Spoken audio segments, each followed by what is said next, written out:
No necesita saber cuánto vale. De todos modos, no sabría qué hacer con ello. Eso es lo que mi padre dijo de mí, su propia hija, 3 horas después de que el ataúd de mi esposo bajara a la tierra. Todavía llevaba mi vestido negro, todavía tenía tierra del cementerio en mis zapatos. Y cuando me acerqué a la puerta principal de la casa de mis padres esa noche, escuché cada palabra a través de la puerta mosquitera, su plan, los papeles falsificados, el médico que nunca me había examinado, aprobando mi cordura como si fuera una tarjeta de puntuación de golf. Pero no sabían que estaba escuchando, y ciertamente no sabían lo que haría a continuación. Antes de continuar, por favor, tómense un momento para dar me gusta y suscribirse, pero solo si conectan genuinamente con esta historia. Dejen su ubicación y qué hora es donde están. Me encanta saber quién está escuchando. Mi nombre es Patricia Sinclair. Tengo 34 años, y esto es lo que sucede cuando las personas que se supone que deben protegerte se convierten en aquellas de las que necesitas protección. Ahora, permítanme llevarlos de vuelta a un martes por la mañana en octubre, el día que enterré a mi esposo. Llovió la mañana del funeral de Daniel.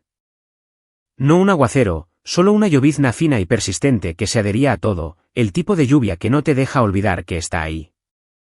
La iglesia era pequeña, de tablones blancos, bancos rozados, un campanario torcido en las afueras de Braintree. A Daniel le habría gustado. Nunca quiso nada ruidoso. Vinieron unas 40 personas, sus compañeros de trabajo de la empresa de software, nuestros vecinos de ELM Terres, algunos amigos de la universidad que habían venido en coche desde New Hampshire. Ellen Mars, mi mejor amiga desde 9º grado, se sentó a mi lado en la primera fila y me apretó la mano tan fuerte que sus nudillos se pusieron blancos. No dejaba de mirar la parte de atrás de la iglesia. 3 asientos a la izquierda, los que había reservado mentalmente para mis padres y mi hermana Megan, permanecieron vacíos. Sin abrigos sobre ellos, sin bolsos debajo. Revisé mi teléfono debajo del himnario. Ni llamadas perdidas, ni mensajes, nada. Ellen se inclinó. ¿Quieres que los llame? Negué con la cabeza. ¿Saben qué día es? El pastor dijo cosas amables sobre Daniel, 38 años, ingeniero de software, tranquilo, constante, el tipo de hombre que te arreglaba la luz del porche sin que se lo pidieras. Una afección cardíaca que nadie detectó hasta que fue demasiado tarde, 2 semanas desde su primer dolor en el pecho hasta una caja de pino. Llevábamos 8 años casados. Él se encargaba de las facturas, los impuestos, los seguros. Yo me encargaba de todo lo demás, la compra, las citas, los terrores nocturnos cuando le dolía el pecho a las 3 de la madrugada. Solía decir, Patty, yo tengo los números. Tú me tienes a mí. Y eso era suficiente. Ese era todo el trato. Después del entierro, me quedé junto a la tumba bajo la lluvia. 40 personas habían venido a despedirse de mi esposo. Ninguna de ellas compartía mi apellido de soltera. Aún no sabía por qué mi familia no estaba allí. Me dije a mí misma que estaban ocupados. Incluso me sentí culpable por no habérselo recordado. No tenía ni idea de que estaban en casa, ocupados con algo completamente diferente. La llamada llegó a la mañana siguiente. Todavía estaba en el sofá con la ropa de ayer cuando sonó el teléfono. Un número 617 que no reconocí. Señora Sinclair, soy Daniel Kessler. Fui el abogado testamentario de su esposo. ¿Abogado testamentario? Ni siquiera sabía que Daniel tuviera uno. Me gustaría reunirme con usted hoy si es posible. Hay documentos que requieren su atención. Conduje hasta una oficina en un edificio de piedra rojiza cerca de Capley Square. Placa de latón con el nombre, ventanas altas, el tipo de lugar por el que Daniel habría pasado sin pestañear porque nunca le importaron las apariencias. Kessler rondaba los 50 años, canas en las sienes, gafas de leer en una cadena. Me ofreció agua y fue directo al grano. Su esposo firmó un testamento hace 18 meses. La nombró a usted única beneficiaria. Abrió una carpeta y deslizó 3 resúmenes de propiedades sobre el escritorio. 3 apartamentos de alquiler en el área metropolitana de Boston, Dorchester, Somerville, Cambridge. Valor de mercado combinado de aproximadamente $2,4 millones, y una propiedad residencial en la costa de Cape Cod, valorada en aproximadamente 1,5 millones de dólares. Leí los números 2 veces, luego una tercera vez. Daniel era propietario de todo esto sin cargas, sin hipotecas. Las unidades de alquiler generan ingresos constantes. Todo se transfiere a usted. Me quedé sentada, con la boca abierta, tratando de reconciliar al hombre que conducía un Subaru de 10 años con el hombre que aparentemente poseía casi 4 millones de dólares en bienes raíces. Kessler me estudió por un momento. Luego sacó una tarjeta de visita de su bolsillo del pecho y la colocó encima de la carpeta. Señora Sinclair, su esposo se preparó con mucho cuidado. Quería que usted estuviera a salvo. Hizo una pausa. Si alguien, quien sea, la presiona sobre estos activos, llámeme antes de firmar una sola cosa. Fue algo extraño de decir. Le di las gracias y me guardé la tarjeta en el bolsillo del abrigo. Salí de esa oficina sintiendo que Daniel todavía me estaba protegiendo desde algún lugar que no podía ver. Pero aún no entendía por qué Kessler había sido tan cuidadoso con su advertencia. No lo entendería hasta esa misma noche. Conduje a casa de mis padres en Quincy esa noche, todavía con el mismo abrigo negro, los ojos aún en carne viva. Quería contarles sobre el testamento. Quería sentarme a la mesa de la cocina donde crecí y oír a mi madre decir algo suave, algo como, todo va a estar bien, cariño. La luz del porche estaba encendida. Aparqué detrás de la camioneta de mi padre y subí los escalones de la entrada. La puerta mosquitera estaba cerrada, pero la puerta interior estaba entreabierta, como mi madre siempre la dejaba cuando la casa se calentaba al cocinar. Alargué la mano hacia el pomo. Entonces oí mi nombre. Patricia, no necesita saber los detalles todavía. La voz de mi padre, baja y firme, como suena cuando dirige una conversación que no quiere que le interrumpan. Me detuve. Mi mano flotaba a una pulgada de la mosquitera. Kessler me llamó esta tarde. Era mi padre de nuevo. El yerno le dejó apartamentos, 3, y una casa en el Cabo. Silencio. Luego la voz de Megan. Cortante. Rápida. ¿Cuánto? Cerca de 4 millones de dólares. Un silencio más largo. Podía oír el tic-tac del reloj de la repisa a través de la puerta. Luego Megan. No puede quedarse con ese dinero. Ni siquiera sabe cómo pagar una factura de la luz. Mi padre gruñó, el tipo de gruñido que significa acuerdo. Me quedé allí en el porche, con una mano todavía levantada. La llovizna había cesado hacía horas, pero yo temblaba como si no lo hubiera hecho. Dentro de esa casa estaban las únicas 3 personas que quedaban en mi familia, y estaban sentadas alrededor de una mesa discutiendo mi vida como si yo fuera una partida en una hoja de cálculo. Pero la siguiente frase, la de mi madre, esa fue la que lo cambió todo. La voz de mi madre atravesó la puerta mosquitera como una cuchilla envuelta en seda. La muerte de Daniel es lo mejor que le ha pasado a esta familia. Ahora por fin tenemos una salida. Quiero que se queden con esa frase como tuve que hacerlo yo. Mi esposo, el hombre que le llevaba flores a mi madre en su cumpleaños, que arreglaba el canalón de mi padre cada primavera sin que se lo pidieran, llevaba muerto 16 días. Y mi madre lo llamó lo mejor. Mis rodillas casi cedieron, pero me mantuve en pie. Me mantuve en silencio. Mi padre continuó justo donde ella lo dejó. Hablé con Feldman hoy. Firmará un certificado. Trastorno por duelo, trauma psicológico, incapacidad para gestionar decisiones financieras. Solicitamos la tutela. Megan figura como la tutora designada. Ya llamé a un agente inmobiliario en Barnstable por la Casa del Cabo. Esa fue Megan, dijo ella, casual, como si estuviera pidiendo comida para llevar. Mi madre de nuevo. Asegúrate de esconder los papeles. Si Patricia ve algo de esto, todo se desmorona. Me quedé en ese porche 1 o 2 minutos más. Me zumbaban los oídos.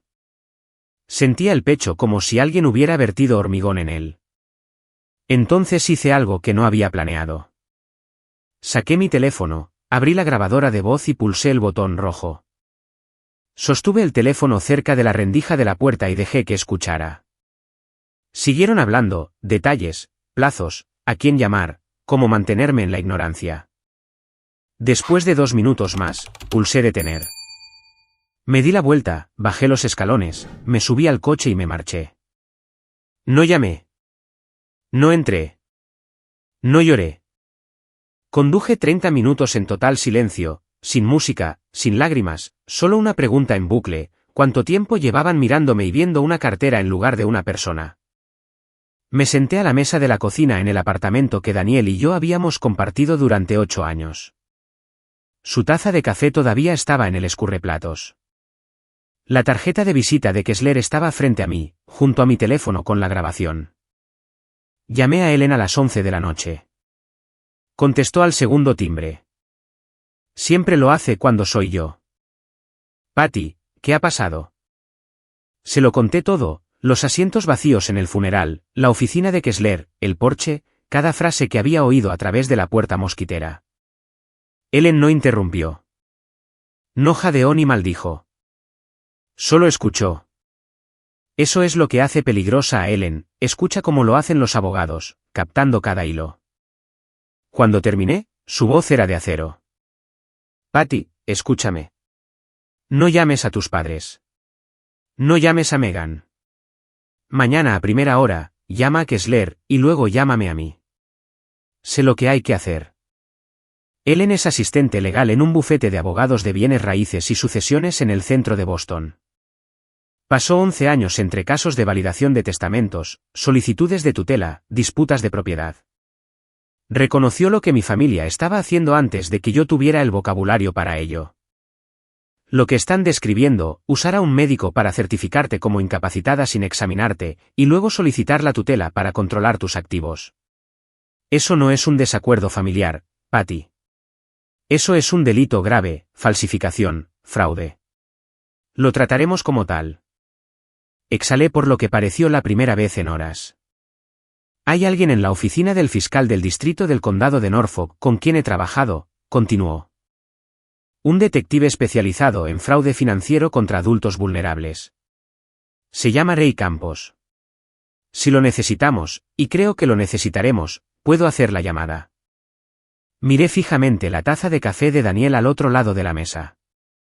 Solía decir que yo era más fuerte de lo que pensaba. Entonces no le creí, pero estaba empezando a hacerlo. Mi madre llamó a la mañana siguiente a las 9:15. Su voz era cálida, ensayada, perfectamente afinada. Cariño, he estado pensando en ti toda la noche. ¿Por qué no viniste ayer? Te esperamos. Me esperaron. Casi me río. Estaba agotada, mamá.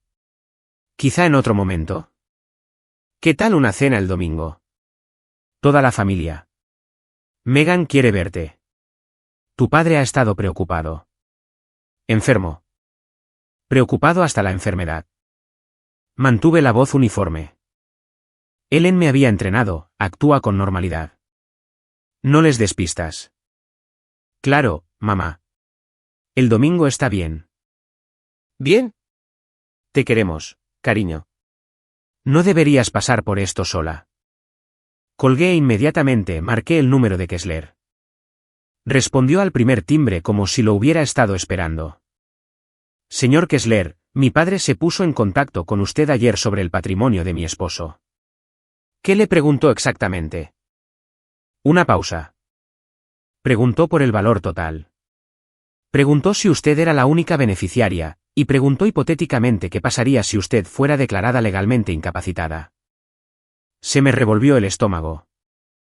Señora Sinclair, no le dije nada más allá de lo que es de dominio público, pero sus preguntas me preocuparon.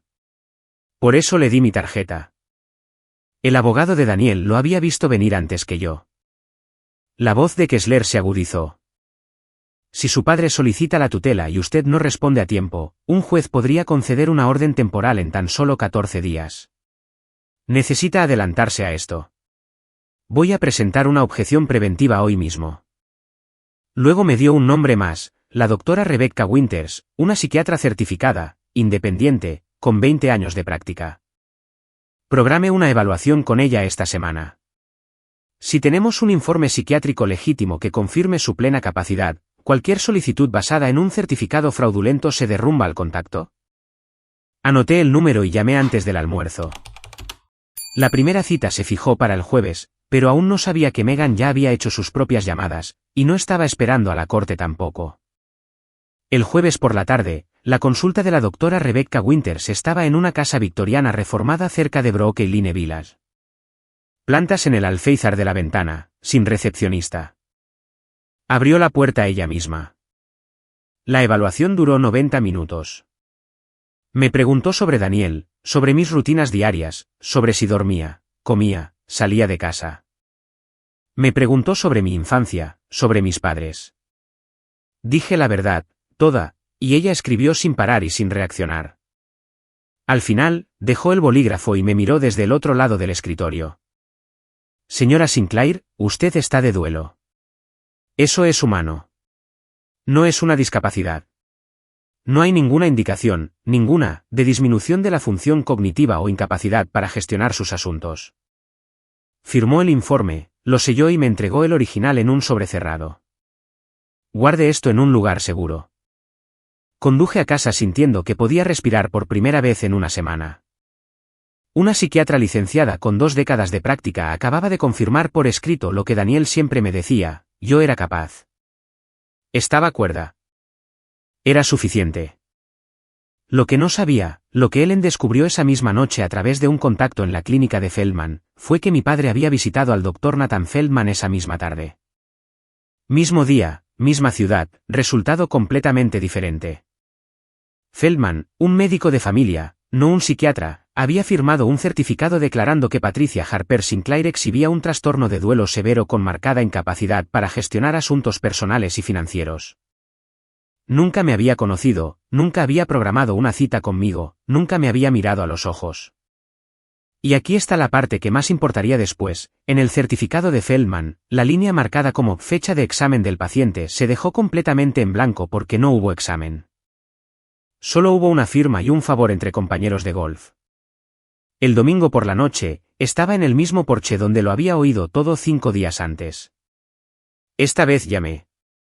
Mi padre abrió la puerta con una sonrisa que nunca había visto antes, demasiado amplia, demasiado cálida.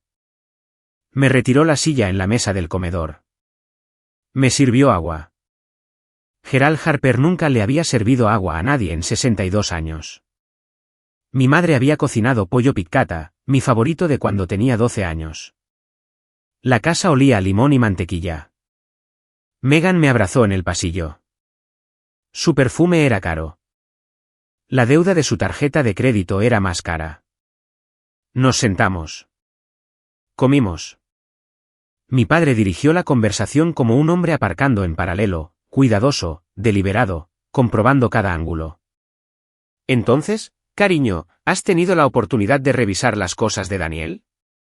¿Sabes lo que dejó? Masticé lentamente. El abogado todavía se está encargando de eso. Realmente todavía no entiendo la mayor parte. Una mirada pasó entre mis padres, rápida, casi invisible, pero la capté.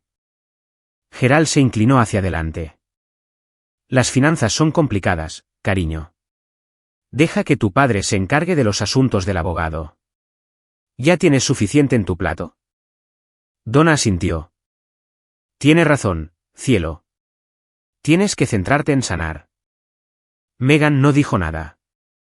Miraba su teléfono. A mitad de la cena, me excusé para ir al baño. Al volver, pasé por el despacho de mi padre.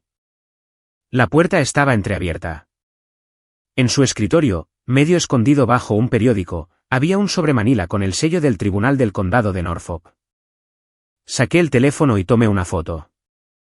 2 segundos. Luego volví a la mesa y terminé mi pollo.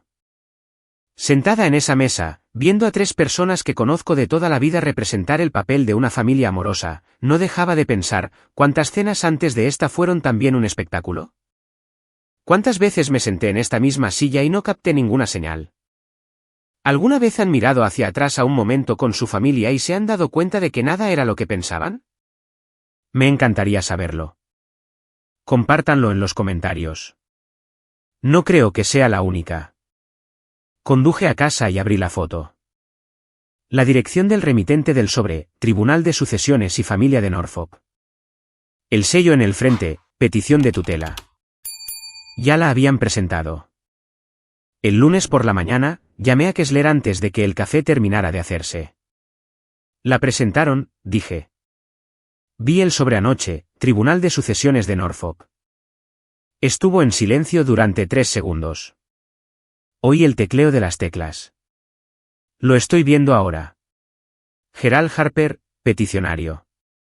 Megan Harper, tutora propuesta, anexo adjunto, un certificado médico firmado por el Dr. Nathan Feldman, que dice, usted carece de la capacidad mental para gestionar su persona y su patrimonio. Escucharlo expresado de esa manera en lenguaje legal, tecleado en un sistema judicial, con un número de caso asignado, lo hizo real de una manera que la conversación del porche no lo había hecho. Esto ya no era una charla familiar. Era un expediente judicial. La audiencia preliminar está fijada para 14 días a partir de la fecha de presentación, continuó Kessler. Eso nos da hasta el 29 de octubre. Si no respondemos antes de esa fecha, un juez podría emitir una orden de tutela temporal. Megan tendría autoridad legal sobre sus finanzas en 1 hora. 14 días.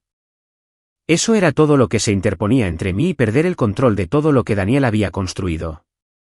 Voy a presentar nuestra objeción esta mañana, dijo Kessler. El informe de la doctora Winter entra como prueba principal. Solo eso debería hacer dudar al juez. Llamé a Ellen a continuación. Bien, dijo. Kessler se encarga de la parte judicial, pero también hay una parte penal. Y ahí es donde entra Campos. Hablé con él ayer. Quiere oír la grabación y quiere el certificado de Feldman. ¿Cómo lo conseguimos?, pregunté. Se presentó ante el tribunal. Campos puede solicitar una copia certificada a través de los canales oficiales. Dijo que la tendrá en 1 semana. ¿1 semana? El reloj ya corría en 14 días, y necesitábamos 7 de ellos solo para confirmar lo que ya sabía, que Feldman había firmado un documento sobre un paciente que nunca había visto. 14 días. Podía sentir cada uno de ellos. La llamada llegó el miércoles, el tercer día de los 14. Una mujer de Arborview Property Group, la empresa de gestión que se encargaba del apartamento de Daniel en Dorchester, pidió hablar conmigo. Su voz era cuidadosa, guionizada. Señora Sinclair, la llamo porque ayer recibimos una solicitud de una mujer que se identificó como su tutora legal. Nos pidió que redirigiéramos todos los ingresos por alquiler a una nueva cuenta bancaria. Me agarré al borde de la encimera. ¿Cuál era su nombre? Megan Harper. Proporcionó un número de caso del Tribunal de Sucesiones de Norfolk y dijo que la tutela ya estaba en vigor. No lo estaba. La audiencia no había tenido lugar. Ningún juez había firmado nada. Y, sin embargo, mi hermana ya había llamado a un administrador de propiedades, había reclamado una autoridad legal que no tenía y había intentado desviar mis ingresos a su propia cuenta. Le di las gracias a la mujer y le pedí que no hiciera nada hasta que tuviera noticias de mi abogado. Ella aceptó. Llamé a Kessler. Redactó una carta de cese y desistimiento a Arborview en 1 hora y notificó el incidente a Campos. Esto es importante, dijo Kessler. Se hizo pasar por una tutora designada por el tribunal ante una entidad financiera. Eso no es solo prematuro. Es suplantación de identidad. Ellen me envió un mensaje de texto esa noche. Megan acaba de entregarnos otro cargo en bandeja de plata. Esa noche, mi madre volvió a llamar. Cálida, dulce, perfectamente sincronizada. Cariño, he oído que has estado difícil con lo del apartamento. ¿Por qué lo haces tan difícil? Estamos tratando de ayudar. ¿Difícil? Me habían llamado muchas cosas en las últimas 2 semanas, incapaz. Inestable. Ahora difícil. Mantuve la voz plana. No estoy siendo difícil, mamá. Solo quiero entender las cosas antes de tomar decisiones. Bueno, dijo, y pude oír cómo la máscara se deslizaba solo una fracción. No tardes demasiado. Colgó ella primero. Gerald apareció en mi apartamento a la tarde siguiente. Sin llamar antes. Solo un golpe y ahí estaba, sosteniendo 2 cafés y una bolsa de papel de la panadería de la calle Hancock. Pensé en pasar a ver a mi chica, dijo, entrando antes de que pudiera decidir si dejarlo pasar. Se sentó en la mesa de la cocina, la mesa de Daniel, y conversó sobre cosas triviales durante exactamente 10 minutos, el tiempo, el perro del vecino, un traspaso de los Red Sox que en realidad no le importaba. Luego metió la mano en su chaqueta y sacó una fina pila de papeles. Escucha, cariño, hice que un abogado redactara esto. Es solo un poder notarial temporal. Me permite encargarme del papeleo inmobiliario por ti. Los impuestos sobre la propiedad están a punto de vencer, renovaciones de seguros, cosas de las que no deberías tener que preocuparte ahora mismo. Deslizó los papeles sobre la mesa, con un bolígrafo azul encima. Miré el documento. El encabezado decía, Poder Notarial General Duradero. No limitado, no temporal. ¿General? Le daría a Geral autoridad completa sobre cada decisión financiera en mi vida. Papá, necesito leer esto primero. Dame unos días. Su mandíbula se tensó. Patty, el tiempo importa aquí. Hay facturas, plazos. Daniel siempre me decía que leyera antes de firmar. Creo que debería honrar eso.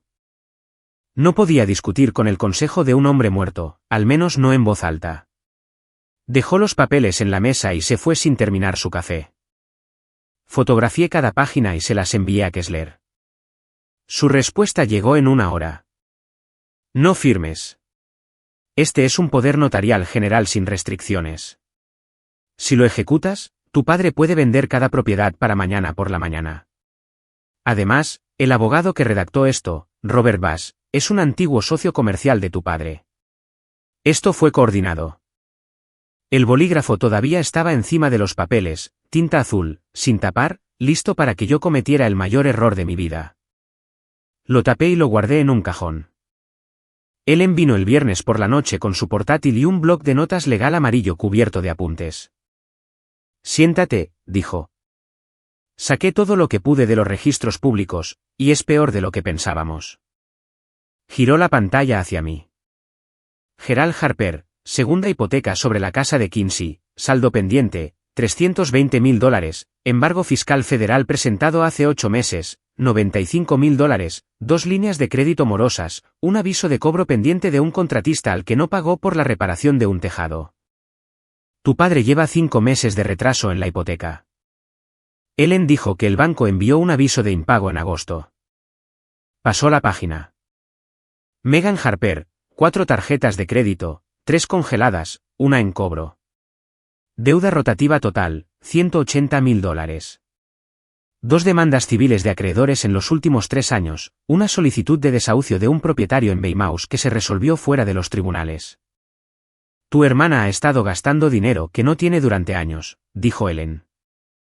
Y tu madre es cofirmante en la casa de Quincy. Si Gerald la pierde, Donna también se queda fuera. Me quedé mirando los números, casi $600.000 en deuda combinada. Mi familia se estaba ahogando, y el patrimonio de Daniel valía casi $4 millones. Las matemáticas no eran complicadas. Yo era su salvavidas. Él encerró el portátil y me miró. Patty, no están haciendo esto porque crean que no puedes administrar el dinero. Lo están haciendo porque están desesperados. Eres la única salida que tienen. Me senté allí durante mucho tiempo mirando la mesa de Daniel, donde solía extender sus hojas de cálculo y, en silencio y metódicamente, construir algo que pudiera sobrevivirlo. Nunca me había hablado de la deuda. Nunca me había hablado de muchas cosas, pero se había asegurado de que cada activo estuviera a mi nombre, solo mío. Ahora entendía por qué. Los mensajes de texto comenzaron a llegar el sábado, 6º día. Primero, de una amiga de la universidad llamada Angela. Hola Patty, Megan me llamó ayer. Dice que no has estado comiendo. Que no sales de casa. Que rechazas la ayuda de todos. Parecía muy preocupada. ¿Estás bien? Luego de mi tía Carol. Cariño, tu madre me dice que lo estás pasando muy mal. Quiero ir a visitarte. Por favor, déjanos ayudarte. Luego de una mujer que apenas conocía, una prima segunda de Connecticut. Rezando por ti, Patricia. Tu familia te quiere mucho. Una por una, Meghan estaba construyendo una historia. No para mí, a mi alrededor. Una narrativa cuidadosamente sembrada en cada contacto que pudo alcanzar. Patricia se está desmoronando. Patricia no puede funcionar. Patricia necesita que alguien intervenga. Y cuando llegara la fecha del juicio, toda esa gente recordaría que les habían dicho lo mismo. Quería llamar a cada uno de ellos. Quería gritar, estoy bien. Estoy en mi cocina haciendo pasta. Salí a correr esta mañana. Ellen me detuvo. Si empiezas a llamar a todo el mundo para defenderte, parecerá exactamente lo que Meghan describió, alguien frenético y fuera de control. Deja que tus acciones hablen, no tu pánico. Dejé el teléfono. Fue lo más difícil que había hecho en toda la semana. Entonces Lisa Parker, mi amiga más cercana de la universidad, me llamó directamente. Patty, no me creí ni una palabra, pero deberías saber algo. Hizo una pausa. Meghan también me preguntó si sabía tu número de cuenta bancaria. Dijo que lo necesitaba para ayudar a gestionar tus facturas. Cerré los ojos. No solo estaba atacando mi reputación. Quería mi información bancaria, mis contactos, mi credibilidad. Meghan estaba tratando de desmantelar cada parte de mi vida que yo controlaba para que, cuando el juez me mirara, todo lo que viera fuera una mujer a la que no le quedaba nada. Pero Lisa no le dio nada, y eso importaba más de lo que Meghan jamás sabría. Día 8, Ellen me llevó a la oficina satélite del fiscal del distrito del condado de Norfolk en Cantón. El detective Ray Campos nos recibió en una pequeña sala de conferencias con una mesa de metal y sin cuadros en la ventana. Tendría 45 años, quizás. Hombros anchos, rostro tranquilo, el tipo de hombre que hace preguntas como un cirujano hace incisiones, precisas y sin prisa. Señora Sinclair, cuéntemelo todo desde el principio. Le conté todo, el funeral, el porche, la grabación, Feldman, el poder notarial, la llamada de Meghan a Arborview. Tomó notas sin levantar la vista. Cuando terminé, dijo, ponga la grabación. Puse mi teléfono sobre la mesa y le di al play. La voz de mi padre llenó la habitación, luego la de mi madre, luego la de Meghan. Campos escuchó todo sin moverse. Cuando terminó, tapó su bolígrafo y me miró. La grabación nos da una base razonable para abrir una investigación, pero la clave es el certificado de Feldman. Si puedo probar que lo firmó sin examinarla, eso es falsificación, y presentarlo ante el tribunal lo convierte en fraude procesal. ¿Cómo lo conseguimos?, pregunté. Se presentó como prueba con la petición de tutela. Ya he solicitado una copia certificada a través del secretario del tribunal. Debería tenerla en 5 a 7 días. Ellen se inclinó hacia adelante. Y Meghan haciéndose pasar por tutora para desviar los ingresos del alquiler. Suplantación de identidad, dijo Campos. Cargo separado. Lo estamos documentando. Me miró directamente. Señora Sinclair, he visto a familias hacer cosas terribles por dinero, pero falsificar documentos médicos para despojar a alguien de sus derechos legales, eso no es un drama familiar. Es un crimen. Y lo trataré como tal. Se puso de pie. Mientras tanto, no los confronte. No cambie su rutina. Deje que crean que todo va según su plan. Asentí. Nos dimos la mano. Su apretón era firme y seguro, como una promesa hecha sin palabras. 5 a 7 días. El reloj no se detenía. Día 10. Mi madre me invitó a almorzar, solo las dos. Un restaurante de mariscos en Huy con vistas al puerto. Solíamos ir allí cuando era pequeña, cuando las cosas eran más sencillas, o cuando yo creía que lo eran. Parecía cansada, más delgada de lo que recordaba. Cuando me abrazó en la puerta, se aferró un segundo más de lo normal. Pedimos. Habló del tiempo, de los nuevos vecinos, de una receta que había recortado de una revista. Cosas normales, cosas seguras. Y entonces llegaron las lágrimas. Siento no haber estado en el funeral, dijo, con la voz quebrada. Tenía miedo. Te vi sufriendo tanto y no sabía qué decir. Soy una madre terrible. Sus lágrimas eran reales. Eso lo creo. Lo que no creo es la razón detrás de ellas. Se secó los ojos y la transición fue tan suave como un cambio de escena. Cariño, $4 millones es una responsabilidad enorme. No quiero que nadie se aproveche de ti. Nadie. Dijo esa palabra sentada justo enfrente de mí. ¿Has pensado en dejar que Megan gestione una parte? Siempre ha sido buena con los números. Megan, buena con los números. La mujer con $180.000 en deudas de tarjetas de crédito. Casi rompí el personaje. Casi. Lo pensaré, mamá. Extendió la mano sobre la mesa y me apretó la mía. Tu padre lo tiene todo listo. Solo tienes que firmar un papelito. Cuando llegó la cuenta, buscó su cartera. La camarera pasó su tarjeta y volvió 30 segundos después, inclinándose para decir en voz baja, lo siento, señora. Ha sido rechazada. El rostro de mi madre se puso blanco. Debe ser la máquina. Pagué en efectivo. No dije ni una palabra, pero lo entendí. Su tarjeta fue rechazada. Su casa estaba ahogada en deudas, y el único plan que tenía estaba sentado al otro lado de la mesa negándose a firmar. Sus lágrimas eran reales, pero el amor detrás de ellas tenía un precio. Día 12. Campos llamó a las 7 de la mañana. Tengo el certificado de Feldman, dijo. Y es exactamente lo que esperábamos. Me senté en el borde de la cama y escuché. La línea de la firma está rellena, Nathan Feldman, MD. La línea del diagnóstico dice, trastorno de duelo severo con notable deterioro de la toma de decisiones financieras y personales.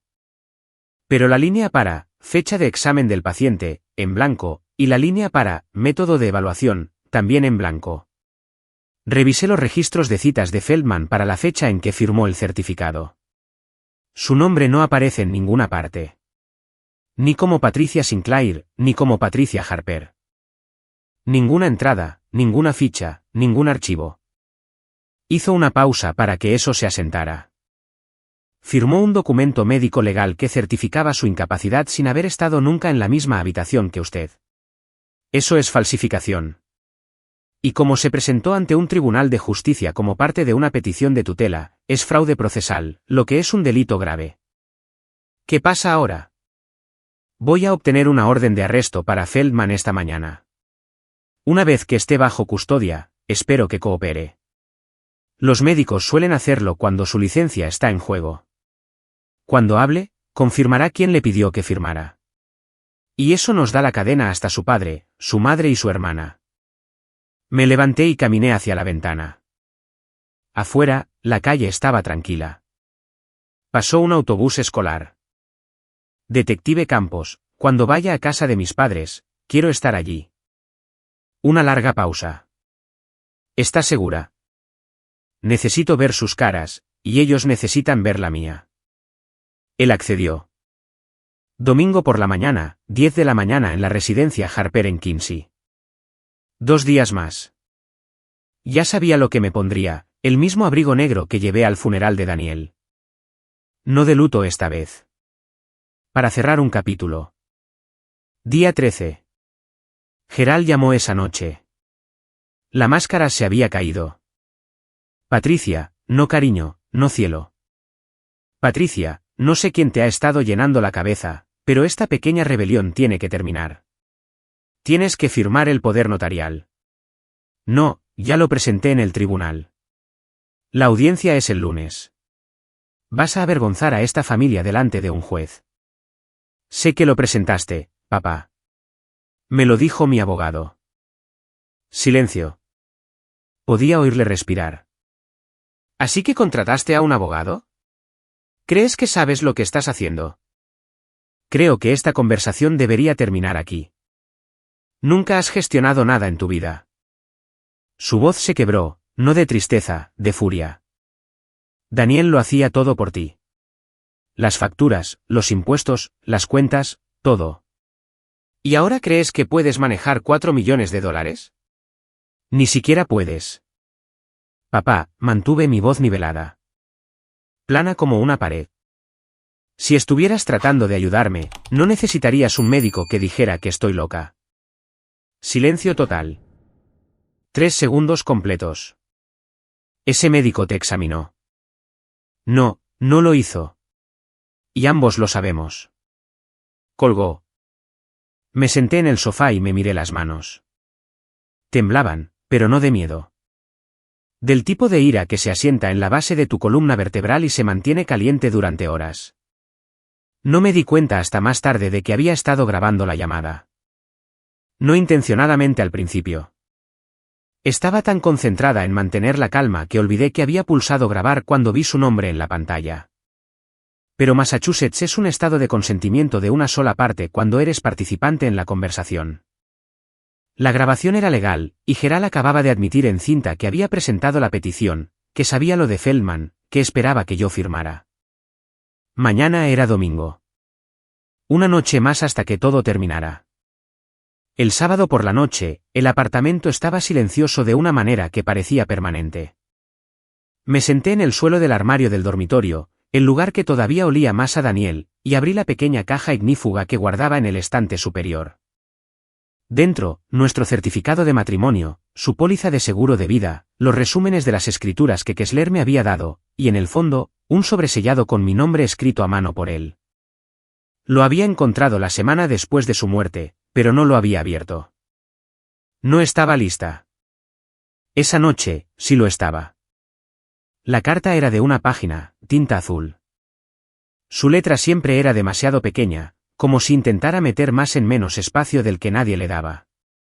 Patty, si estás leyendo esto, siento no haberme podido quedar más tiempo, pero necesito que sepas algo que debería haber dicho en voz alta más a menudo.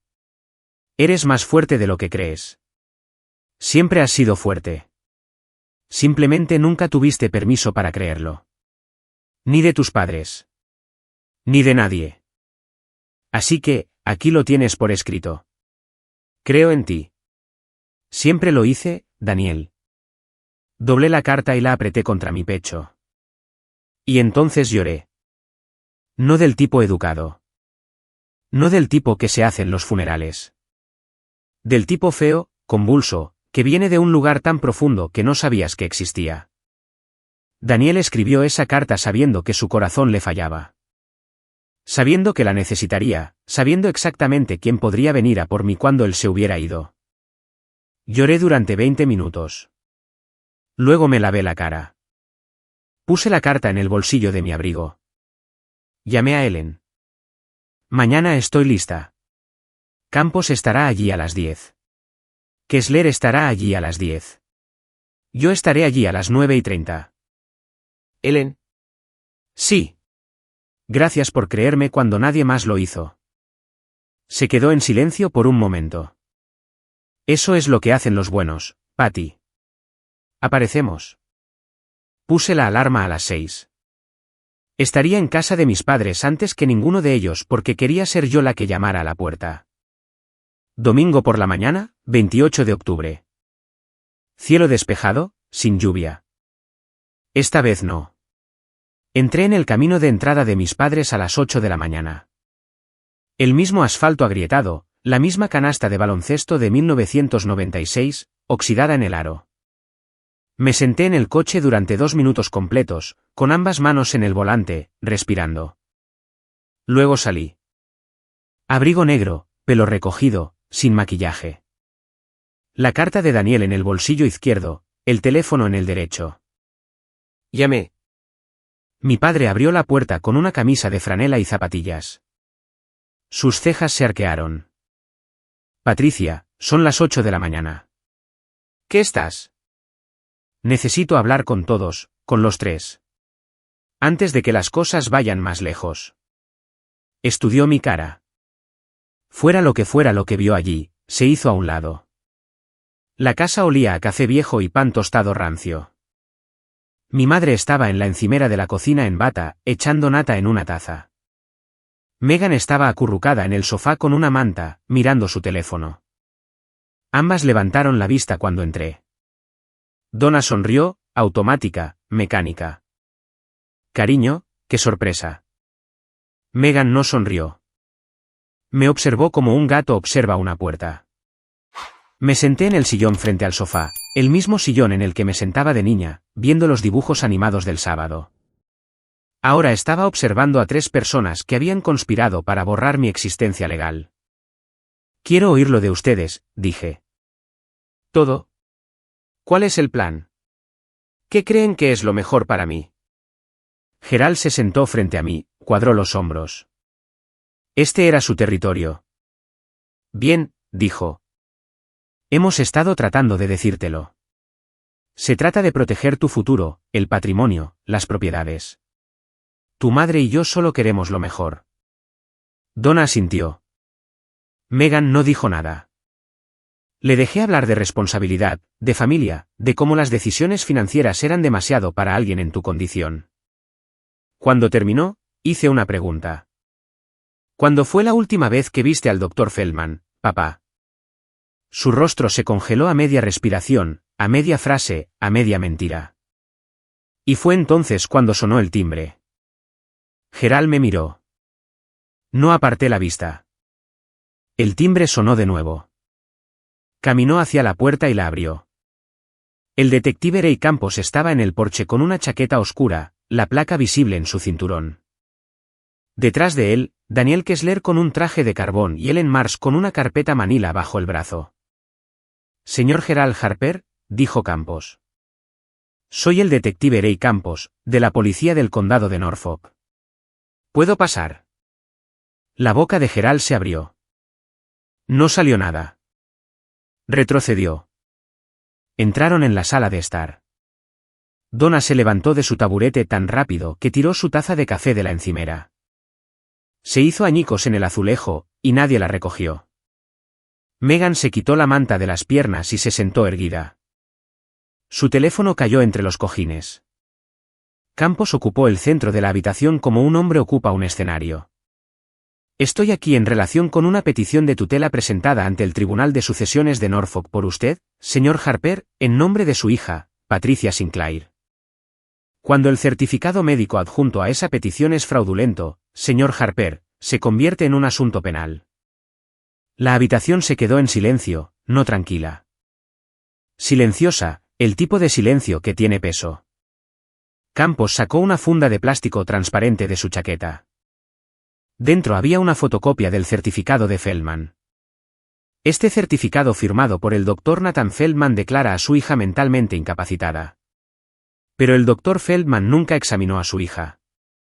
El campo de la fecha de examen del paciente está en blanco. Su registro de citas no muestra ningún rastro de ella. No tiene ficha, ni archivo, ni notas. El Dr. Feldman fue puesto bajo custodia a las 7 de la mañana de hoy, dijo Campos. Ha estado cooperando. Dejó que la palabra cooperando flotara en el aire. El rostro de Gerald perdió todo el color. No lentamente, de golpe. Como si alguien hubiera quitado un tapón. Sabía lo que significaba cooperando. Significaba que Feldman había hablado. Gerald lo intentó, se lo reconozco. Feldman, lo que sea que te haya dicho, lo malinterpretó. Le pedí una evaluación general. Nunca le dije que. Señor Harper. Campos no levantó la voz. No lo necesitaba. El Dr. Feldman afirma que usted personalmente le pidió que firmara un certificado de incapacidad para su hija sin realizar un examen. Afirma que su esposa, Donna Harper, proporcionó el lenguaje diagnóstico específico, y afirma que, su hija, Megan Harper, estaba al tanto y participó en el plan. Donna emitió un sonido, mitad sollozo, mitad jadeo. Se llevó ambas manos a la boca. Megan se puso de pie de un salto. Yo no sabía lo del médico. Esto fue idea de papá. No tuve nada que ver con. Gerald se giró hacia ella. Tú llamaste al agente inmobiliario antes de que tuviéramos los papeles. Tú llamaste al administrador de la propiedad haciéndote pasar por su tutora porque me lo dijiste. Se atacaron mutuamente en menos de 10 segundos. Justo allí, delante de un detective, un abogado y yo. Me puse de pie. La habitación se quedó quieta. Todos me miraron. Mi padre a media acusación. Mi madre a medio sollozo. Mi hermana a media excusa. Campos. Kessler. Ellen. Hablé en voz baja, como se habla cuando se quiere que cada palabra llegue. Lo oí todo. La noche del funeral de Daniel. Estuve fuera de esa puerta.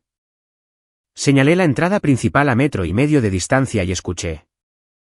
Oí a papá decir que Feldman firmaría los papeles. Oí a Megan decir que ya había llamado a un agente para la casa del cabo. Y oí a mamá decir. Miré directamente a mi madre. La muerte de Daniel es lo mejor que le ha pasado a esta familia. El rostro de Donna se arrugó. Patricia, no quise decir. Lo dijiste, mamá. Palabra por palabra.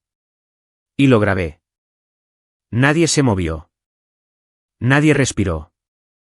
La taza de café rota seguía en el suelo de la cocina. Y el silencio era más fuerte que cualquier cosa que hubieran dicho jamás. No estoy aquí por venganza, dije. Estoy aquí para decirles. Lo soy. Lo sé. Y elijo no perdonar. Campos asintió hacia la puerta principal. 2 oficiales uniformados entraron. Habían estado esperando en el porche todo el tiempo. Gerald Harper. La voz de Campos era nivelada, procedimental. Está usted bajo arresto por fraude procesal, falsificación de documentos médicos y conspiración para apropiarse indebidamente de activos mediante una tutela fraudulenta. Tiene derecho a permanecer en silencio. Cualquier cosa que diga puede y será usada en su contra en un tribunal. Mi padre se quedó quieto mientras el oficial le ponía las esposas. Me miró una vez, no con ira, con algo más cercano a la incredulidad, como si hubiera entrado en una habitación que creía suya y hubiera encontrado todas las cerraduras cambiadas. Patricia, dijo. No puedes hacerle esto a tu padre. No respondí. Donna fue la siguiente. No se resistió. Sus muñecas eran tan delgadas que tuvieron que ajustar las esposas. Las lágrimas corrían por su rostro en 2 líneas limpias. Nena, lo siento. Estaba desesperada. Tienes que entenderlo. La miré. Mis ojos estaban rojos pero secos. La desesperación no te da derecho a declararme loca, mamá. No tuvo respuesta para eso. El oficial la condujo hacia la puerta. Campos se volvió hacia Megan. Megan Harper, usted también está bajo arresto por suplantación de identidad, por hacerse pasar por una tutora designada por el tribunal ante una entidad financiera, e intento de robo por engaño. Las piernas de Megan cedieron. Se agarró al brazo del sofá. Patty, por favor. Yo simplemente no. Ni una palabra. No lo necesité. Los llevaron a los 3 por la puerta principal y a vehículos separados. Al otro lado de la calle, la señora Kowalski estaba en su césped en bata, con la regadera congelada a medio inclinar. Luego, los niños de al lado miraban desde detrás de su puerta mosquitera. Un cartero redujo la velocidad de su camión, miró fijamente y siguió adelante. La sala de estar estaba vacía ahora, solo yo, Ellen, Kessler, y el olor a café frío y porcelana rota. Ellen puso su mano en mi hombro. No dijo nada. No tenía que hacerlo. Ellen conducía. Yo estaba sentada en el asiento del copiloto con las manos en el regazo, mirando la carretera.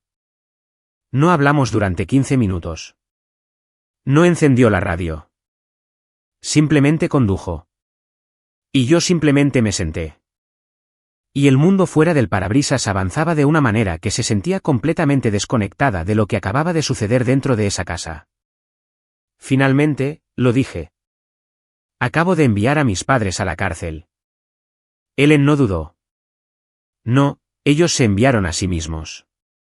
Apoyé la cabeza contra la ventana. El cristal estaba frío. ¿Sabes en lo que no dejo de pensar? Cuando tenía 6 años, mi padre me enseñó a montar en bicicleta en ese mismo camino de entrada. Sostenía la parte de atrás del sillín y corría a mi lado hasta que pude mantener el equilibrio sola. Se reía. Recuerdo su risa. Ellen me miró. Las mismas manos, dije. Las mismas manos que sostuvieron el sillín. Esas son las manos que firmaron una petición para quitarme mis derechos. No intentó consolarme con palabras. Extendió la mano y me apretó el brazo una vez, luego volvió a poner ambas manos en el volante. Llegamos a mi apartamento. Apagó el motor. Patty, no necesitas ser fuerte esta noche. Acabas de hacer una de las cosas más difíciles que una persona puede hacer. Si necesitas desmoronarte, esta es la noche para ello. Me desabroché el cinturón de seguridad y la miré. He estado desmoronándome durante 3 semanas. Creo que esta noche solo quiero dormir. Ella asintió. Pasaré a verte por la mañana. Entré. El apartamento estaba exactamente como lo había dejado. La taza de café de Daniel todavía en el escurreplatos, el poder notarial todavía en la mesa, el bolígrafo azul todavía en el cajón, todo en su sitio, todo igual. Pero yo era diferente, y no había vuelta atrás de eso. Pasaron 2 semanas. Kessler llamó un martes con la actualización completa. Gerald Harper fue acusado formalmente de 3 cargos: fraude procesal, falsificación criminal y conspiración para apropiarse indebidamente de activos mediante procedimientos de tutela fraudulentos. Pagó una fianza de $50,000 usando la casa de Kinsey como garantía, la misma casa que ya tenía 2 hipotecas. Donna Harper fue acusada de 2 cargos, conspiración y cómplice de fraude. Fue puesta en libertad bajo palabra, pero con una orden judicial que le prohibía contactarme. Ni llamadas, ni mensajes de texto, ni mensajes de terceros. Meghan Harper fue acusada de suplantación de identidad e intento de robo por engaño. Se le retiró el pasaporte. Se le prohibió salir del estado de Massachusetts hasta el juicio.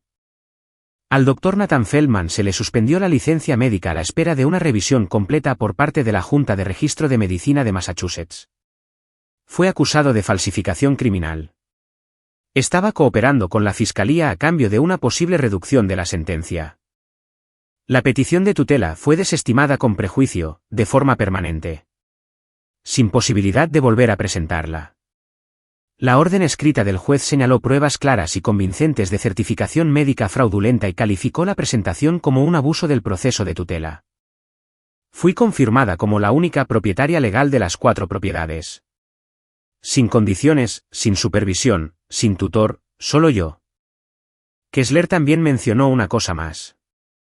Robert Bass, el abogado que había redactado el poder notarial que Gerald llevó a mi apartamento, estaba bajo investigación por la Junta de Supervisores de Abogados de Massachusetts por su papel en la trama. Está libre, señora Sinclair, dijo Kessler, legalmente, financieramente, por completo. Su esposo se aseguró de eso, y usted terminó lo que él empezó. Le di las gracias y colgué. Luego me senté a la mesa de la cocina y me quedé mirando la pared durante mucho tiempo.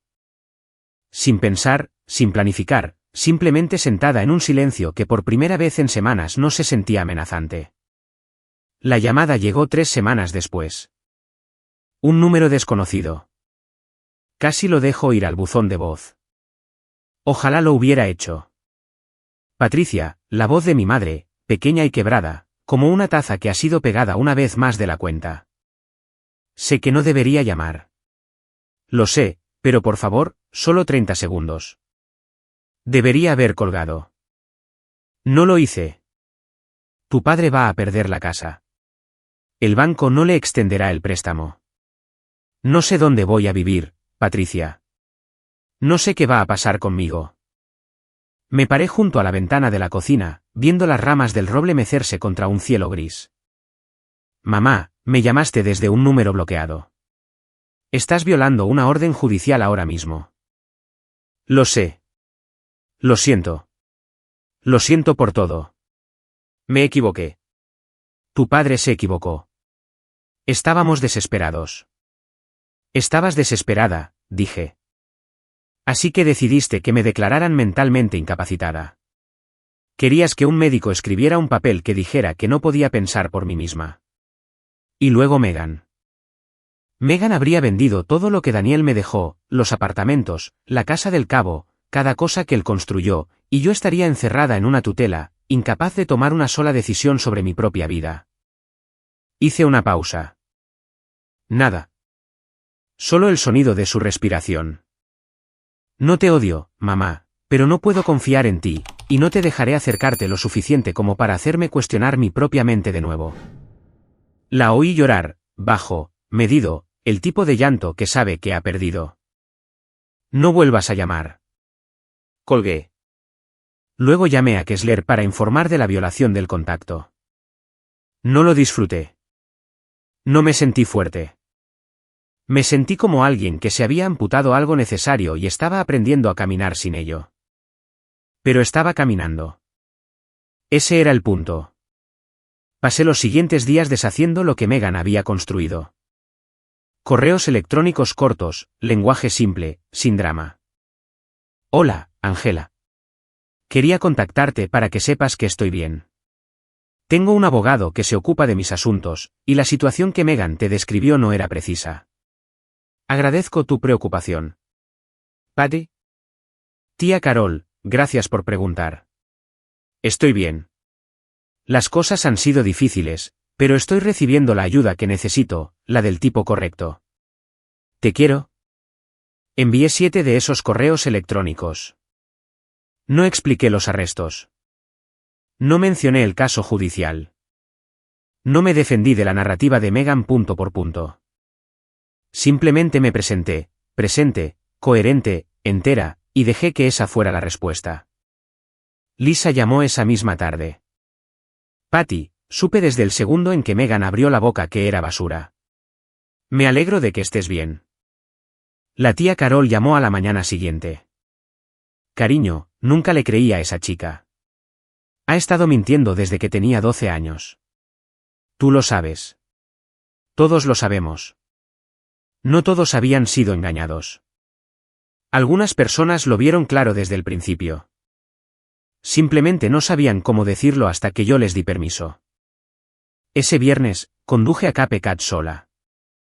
La casa era más pequeña de lo que había imaginado, tejas de color azul pálido, molduras blancas, un porche envolvente que daba al Atlántico. El administrador de la propiedad había dejado la calefacción encendida. Los suelos estaban limpios. El océano hacía lo que siempre hace, avanzar, retroceder, indiferente a todo. Me paré en el porche con la carta de Daniel en la mano. El viento me apretaba el abrigo contra las costillas. Leí sus palabras de nuevo. Eres más fuerte de lo que crees. Siempre has sido fuerte. Simplemente nunca tuviste permiso para creerlo. Esta vez, cuando doblé la carta, algo fue diferente. Esta vez le creí. 6 meses después, vivía en la casa del Cabo a tiempo completo. La mudanza no fue dramática. Empaqué el apartamento de Boston durante 2 fines de semana, contraté una pequeña empresa de mudanzas y cerré la puerta de LM Terres sin mirar atrás. La taza de café de Daniel vino conmigo. También la caja ignífuga. Los papeles del poder notarial fueron a una trituradora. Me matriculé en un curso de educación financiera, un programa de certificación en línea a través de un colegio comunitario en Giannis, 12 semanas, balances, declaraciones de impuestos, conceptos básicos de administración de propiedades, cosas que Daniel solía manejar. Cosas que estaba aprendiendo a manejar yo misma. Kessler me presentó a una empresa de administración de propiedades de buena reputación. Se hicieron cargo de los 3 apartamentos de Boston, selección de inquilinos, mantenimiento, cobro de alquileres. Revisaba los estados de cuenta mensuales. Hacía preguntas. Entendía las respuestas. Por primera vez en mi vida adulta, sabía exactamente dónde estaba mi dinero y qué estaba haciendo. En marzo, acepté un puesto a tiempo parcial en una organización sin ánimo de lucro en Falmouth llamada Second Shore, una organización que apoya a viudas jóvenes a reconstruir sus vidas después de una pérdida. No necesitaba el sueldo. Necesitaba el propósito. Sabía lo que se sentía al perderlo todo en una semana y no tener a nadie que te respaldara. Ellen me visitaba todos los meses. Nos sentábamos en el porche con vino y veíamos las olas volverse doradas al atardecer. Nunca me dijo, te lo dije. Simplemente aparecía. Eso es lo que hacen los buenos. La sentencia se dictó en abril. Gerald recibió 18 meses de custodia federal. Donna obtuvo 12 meses de libertad condicional y 200 horas de servicio comunitario. Megan fue sentenciada a 6 meses en la cárcel del condado seguidos de 3 años de libertad condicional supervisada. No asistí a la audiencia de sentencia. No necesitaba oír nada más de esa sala del tribunal. El océano era más ruidoso, y tenía mejores cosas que decir. No hablo con mi padre. No hablo con mi madre. No hablo con Megan. Eso no es ira. Es arquitectura. Construí un muro donde antes había una puerta, y no estoy buscando los planos para deshacerlo. Gerald envió una carta desde la instalación federal en Devens. Reconocí su letra en el sobre, la misma escritura apretada e inclinada que usaba para firmar mis tarjetas de cumpleaños. La sostuve durante unos 10 segundos. Luego escribí, devolver al remitente, en el frente y la eché al buzón. Megan intentó contactarme a través de Lisa, un mensaje de voz. Dile a Patty que lo siento. Dile que haré cualquier cosa. Lisa me lo reenvió. Lo escuché una vez, y luego lo borré. No lo borro por crueldad. Lo borro porque guardarlo significaría dejar un hilo, y de los hilos se tira. La gente me pregunta si los he perdonado. Amigos, compañeros de trabajo en Second Shore, incluso mi terapeuta suavemente durante nuestra tercera sesión. Esto es lo que he aprendido, el perdón es soltar el peso. Es elegir no cargar con sus decisiones sobre tu espalda cada mañana. Estoy trabajando en esa parte. Algunos días son más fáciles que otros, pero los límites son diferentes. Los límites no tienen que ver con los sentimientos. Tienen que ver con la seguridad. El perdón es interno. Es entre yo y el peso. Los límites son externos. Son entre yo y las personas que pusieron el peso allí. No abriré la puerta, ni por disculpas, ni por lágrimas, ni por la sangre. Daniel escribió algo en esa carta a lo que vuelvo en los días difíciles. Siempre has sido fuerte. Simplemente nunca tuviste permiso para creerlo. Tenía razón. Pero yo añadiría una cosa, ya no necesito permiso. Ni de él, ni de ellos, ni de nadie. Esta mañana, me desperté a las 6, preparé café, salí al porche. El océano estaba haciendo lo suyo, lo mismo que hizo ayer y el día anterior y el día de hace 100 años. Avanzando, retrocediendo, sin pedir permiso a nadie. No hay nadie en mi puerta pidiéndome que firme nada. Nadie al teléfono diciéndome que no soy capaz. Nadie en la habitación de al lado susurrando sobre cómo tomar lo que es mío mientras todavía estoy de pie en el cementerio. Daniel me dejó 4 paredes y un techo, 3 apartamentos y una casa junto al mar. Pero lo que realmente me dejó, lo que ningún certificado falsificado o petición fraudulenta podría tocar jamás, fue la creencia de que merezco estar a salvo, que soy suficiente. Que la voz tranquila en mi cabeza que dice, puedes hacer esto no miente.